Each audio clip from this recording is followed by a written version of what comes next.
Grand événement le 1er juin prochain sur la chaîne Twitch d'Arte, une émission Europarty, un jeu de rôle avec Fibre Tigre et plein d'invités exceptionnels. J'aurai le plaisir de présenter cette émission devant le théâtre de la Concorde à Paris. C'est gratuit, il y a plus de 600 places, il reste des places, rendez-vous sur le lien WithEvent en description. Tu restes avec nous puisqu'on va accueillir quelqu'un que tu connais bien. C'est parti pour le PowerPoint de Vincent.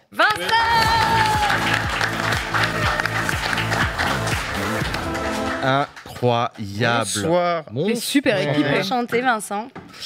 J'ai fait tomber la gourde. T'inquiète. Je te l'ai pas dit, Vincent, elle était trop bien ta chronique la semaine dernière. Merci, c'est très gentil. Moi, je préfère celle de cette Je crois que t'avais semaine. rajouté pour une fois. Mais... Non. Non, mais parce que je l'ai croisé la veille dans les rues de Paris. Mais tu croises tout le monde, toi. C'est quoi cette vie-là? Mais c'est vrai. Mais c'est Mais t'as incroyable. croisé Constance aussi. Le temps que tu te branches. Allez, genre- soirée Malek, fancy. à une soirée festive. Ça va où vous traînez du coup? Eh, c'est le bordel ce soir un peu sur le plateau. Hein. Mais je le dis depuis tout à l'heure. On travaille tellement dur. Je le dis depuis tout à l'heure, en coulisses, c'est très agité, je trouve. C'est bordélique. Vraiment, Ouais. j'ai l'impression d'être le prof de C'est CM1 vrai, qui essaie de il- canaliser un peu. Je dis, il nous a mais dit qu'on on a n'était eu pas de la assez chance. Essaye de sérieux. capter l'attention, Je me vas-y. calme. Mais je comprends d'autant plus parce que. Moi, je trouve que tu fais beaucoup le mec depuis que ton PowerPoint il marche du premier coup. Depuis quelques semaines.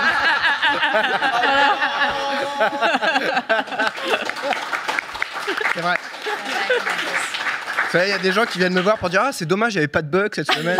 Arrêtez. Ouais, c'est vrai qu'il y Laissez-moi avait être un un truc qui professionnel, avait ça a changé, été un c'est trauma. ça. Ouais, tu te la pètes. De quoi tu vas nous parler cette semaine, Vincent? Eh ben, écoutez, enfin, maintenant vous me connaissez un peu, hein, je pense, ça fait pas mal de temps que je fais des chroniques ici. Vous savez que je suis quelqu'un qui aime la castagne. Pourquoi vous rigolez? Merde, il est chaud. Mais aujourd'hui, particulièrement, j'avais envie de foutre des pains, des torgnoles, des beignes, des grosses patates, des gnons, des marrons, bref, distribuer des salades de phalanges, comme on dit, par chez moi. Alors pourquoi cette envie d'en découdre, vous allez me dire?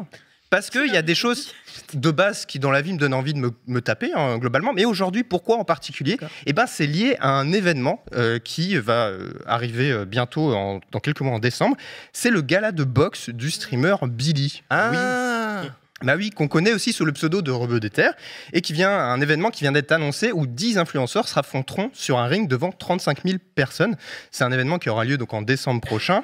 Et en voyant l'annonce, j'étais pas du tout surpris. Tout simplement parce qu'il y a beaucoup de créateurs de contenu qui se mettent à la boxe de façon sérieuse.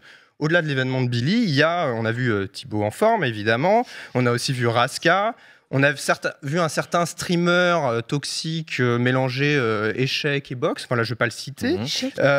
Et Jilcy avait déjà franchi un pas un petit peu dans le milieu. Il s'était essayé à la boxe thaïlandaise. D'où mon envie de poser une question profonde et élaborée ce soir. Pourquoi les influenceurs ont-ils autant envie de se mettre des grosses beignes dans la gueule? Bonne question. Alors voilà, pour le CSA, voilà, j'ai une formulation un peu plus sobre, on va dire. Mais pourquoi les influenceurs ont-ils autant envie de se lancer à corps perdu dans la boxe anglaise? Voilà, C'est voilà. beau. On est chaste ce soir, voilà. Alors, le premier mot qui me vient à l'esprit pour tenter de répondre à ça, c'est le mot storytelling. Parce que le storytelling, c'est devenu indispensable pour les gros créateurs de contenu. C'est ce qui va happer les spectateurs. Et pour ça, il y a plusieurs solutions. Il y a l'origin story, comme Billy et son retour à la boxe, il pratiquait plus jeune, encouragé par son père. C'est un arc narratif qui est parfait, hein, pour le coup, je trouve. Ou alors, il y a le défi personnel de ces influenceurs qui tombent amoureux d'un sport et qu'on va suivre de story en story, de vlog en vlog. C'est devenu indispensable pour se créer son propre roman et attirer les foules. On l'a vu avec le GP Explorer, on le voit avec Inox et l'Everest. Ce que disait Domingo d'ailleurs dans un live, c'était très intéressant. Il parlait du Popcorn Festival et pourquoi il n'y avait pas de seconde édition pour l'instant. C'est que c'est un truc qui coûte 2,5 millions d'euros. Quand même. Et honnêtement, même à perte et tout, j'aurais pu être chaud si j'étais persuadé que ça marche. Le problème de tout ça, c'est qu'en fait, maintenant, tu as énormément besoin de storytelling. Tu as énormément besoin de storytelling tu vois, GP Explorer, les gens, ils s'entraînent pendant 6 mois jusqu'à l'événement. Là, c'est un truc qui sort de nulle part. Et donc, et on l'a vu avec Au Jeu Streamer, hein, l'événement de France Télé, il n'y avait pas vraiment de storytelling, pas vraiment de communication en amont, donc pas vraiment un engagement incroyable de la part des communautés. Derrière cette approche, il y a aussi des concepts qu'on connaît bien désormais dans l'Internet français, c'est l'exploit, c'est le dépassement de soi, surtout pour des figures d'Internet qui, il n'y a même pas 10 ans, avaient cette image un peu cliché de geek dans leur chambre, un peu coincé, etc. Là, on est très loin de ça désormais, c'est le fameux esprit shonen, hein, d'Inoxtag, qui s'est installé progressivement dans le milieu, étape par étape. Il y a d'abord eu la transformation des corps, avec McFly et Carlito par exemple, Mastu, Inoxtag, ou Squeezie. Tu voulais dire quelque chose, Constance? Non. Et il y en a bien d'autres. Si vous tapez transformation physique sur YouTube, il y a énormément de vidéos. Avec toutes les questions que ça pose, évidemment aussi sur la virilité, les potentielles dérives masculinistes sur Internet. Vous pouvez aller lire les travaux de Pauline Ferrari là-dessus, qui est une journaliste qui a écrit un bouquin très intéressant sur le sujet. Et puis derrière, en fait, voilà, une fois qu'on s'est musclé, une fois qu'on a mangé un max de prot, et ben qu'est-ce qu'on fait? On met des défis, on met en place des défis, des compétitions pour commencer à confronter ses corps à la nature dans un premier temps, puis à d'autres créateurs de contenu. Ça a commencé avec des vidéos de survie, Inoxtag déjà lui, dans des milieux hostiles. Puis il y a eu la F4 avec le GP Explorer de Squeezie, puis on a vu le Eleven All-Star d'Amine, puis des formats comme l'échappée qui sont passés du virtuel au réel, portés par Domingo. Et le climax de tout ça, c'est évidemment l'Everest pour Inoxtag, donc qui a potentiellement atteint le sommet cette semaine, mais on n'est pas sûr, mais en même temps ils veulent préserver le suspense pour le documentaire, on verra combien de temps ils arrivent à tenir le secret. Mais ce gala de boxe, pour moi, c'est un nouveau cap qui est franchi. On parle ici de divertissement pur, brut, frontal, sans F4 pour aller plus vite, sans Photoshop pour avoir des muscles plus saillants et sans oxygène pour monter plus haut. Et j'ai l'impression qu'on atteint non pas le stade du surhomme, mais le stade du surcréateur un peu de contenu. Ces personnes qui nous ressemblaient mais qui se transforment pour accomplir l'impossible. C'est ce que Prime, qui est participant au gala de boxe, disait un petit peu récemment chez Click. Est-ce qu'impossible, c'est la meilleure façon de te faire un truc? Ouais, carrément. Parce que si c'est impossible, je me dis, donc c'est grand, si j'y arrive. Tu vois, c'est vraiment un... J'aime bien faire des choses qui me paraissent trop dures, trop compliquées. Mais si je veux faire quelque chose de haut, il faut creuser profond, en fait. Tu vois. Et c'est ce que moi, j'ai manqué un petit peu au début de ma carrière. Tu vois, parce que j'avais pas d'entourage, j'avais pas de personnes qui étaient, je sais pas, éduquées sur tous ces trucs-là, en fait. Et maintenant, je sais.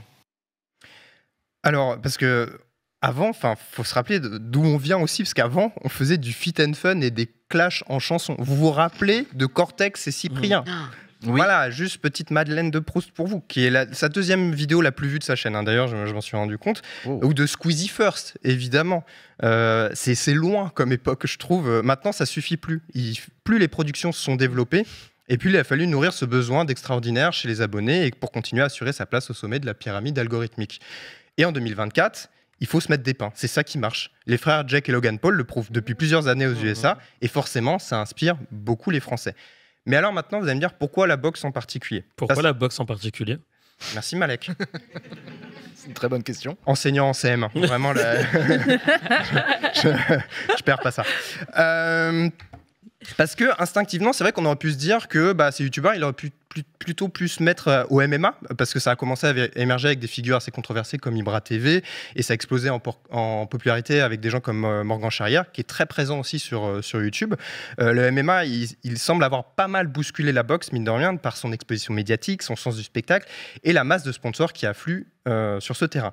Et on peut parler aussi du catch, avec la WWE, qui est venu récemment faire un énorme show à Lyon, et il y avait Amine qui était présent sur place, il y a eu des contenus qui ont été faits avec lui, justement, pour visibiliser l'événement. Pour autant, la boxe, elle ne semble pas tant en concurrence avec le catch ou le MMA, mais plutôt en complémentarité. Le MMA, le catch, est pensé comme du spectacle, alors que la boxe, ça nourrit un imaginaire beaucoup plus populaire, je trouve, parce que la boxe, ça garde une histoire particulière avec la France, un lien très fort depuis plus d'un siècle avec les classes ouvrières, mais aussi avec les immigrés et les enfants d'immigrés. Et c'est ce que le journaliste Selim Derkaoui, fils de boxeur et brancardier, auteur de Rendre les coups, boxe et lutte des classes, disait dans une interview à Lundi Matin. Et aujourd'hui, ce qui est intéressant d'observer là en 2023, quand j'en parle aux coachs, ils me disent finalement la population qui est vraiment séduite par ce sport-là, et notamment pour le côté émancipation sociale à travers le sport, un peu libéral aussi, de gagner un peu d'argent, de court-circuiter un petit peu le cursus scolaire qui est hyper inégalitaire, qui peut être hyper méprisant. Parce que justement, les boxeurs, ils me disaient, l'école, c'était compliqué, on nous renvoyait toujours à notre classe ou à notre race. Donc finalement, on retrouvait sur le ring une fierté, une dignité qu'on n'avait pas ailleurs. On avait vraiment le sentiment de l'adage « quand on veut, on peut », qu'on n'arrête pas de cette espèce de mythe bourgeois, qu'on n'arrête pas de nous inculquer dès l'enfance. Et finalement, là, ça prenait... Oula. Bon, ça prenait sens. Il y avait une coupe, c'est ma faute, mais en gros, il disait que ça prenait sens sur le ring. Et donc en fait, la boxe anglaise, plus encore que d'autres sports de combat, ça semble à la fois donc cultiver des valeurs fortes et permettre une forme d'émancipation en devenant une sorte d'école de la vie. C'est décrit des fois un peu comme ça. C'est un discours qui est totalement compatible avec celui des nouveaux influenceurs boxeurs qui, eux aussi, ont réussi en dehors des sentiers battus en étant parfois eux-mêmes issus de milieux populaires ou originaires de familles issues de l'immigration. Billy, c'est l'exemple et l'incarnation parfaite de tout ça. Et tout ça, ça se ressent aussi dans la popularité du sport, qui a visiblement battu cette année encore un record avec un nombre de licenciés qui dépasse les 60 000. J'ai contacté la Fédération française de boxe, ils ne m'ont pas répondu à temps. Bon, voilà, j'aurais aimé avoir leur avis là-dessus. Mais ce gala de boxe de Billy, en tout cas, c'est une évidence. C'est un sport populaire, très implanté notamment dans les milieux populaires, qui nourrit une idée du dépassement de soi, que les influenceurs entretiennent aussi. Normal donc que ces figures d'Internet qui ont justement réussi aient envie de partir en quête d'exploits un peu surhumains et d'un lien toujours plus fort avec leurs abonnés. Et c'est pas un hasard si on voit aussi des hommes politiques. Voilà, vous voyez où je veux en venir. Je me faufile et je me rattache aux branches. Voilà. Voilà, des petites photos au hasard. Mon Dieu. De politiques qui, récemment ou moins récemment, se sont illustrés, Il n'y en a pas mis en un scène. seul qui tient bien sa garde. Edouard Même Philippe, ça Christine fait très longtemps qu'il fait de la boxe. J'ai fait une petite blague. Et référence dans le à ça. récit, il y avait aussi Manuel Valls qui faisait fuiter dans les médias, qu'il s'entraînait avec Christian Gravel à l'époque, qui était dans son cabinet.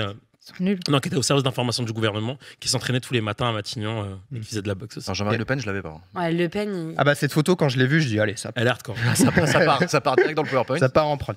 Mais en gros, voilà, c'est aussi pour eux une façon de tenter de se rapprocher de leur audience. Reste à savoir maintenant comment se déroulera l'événement de boxe et surtout quelle sera la prochaine étape de la transformation sur créateur de contenu. Parce que est-ce qu'on va aller vers quelque chose de plus extrême encore ou alors est-ce que le Pétanque Explorer, qui est une version du Moi, GP j'avais Explorer adoré.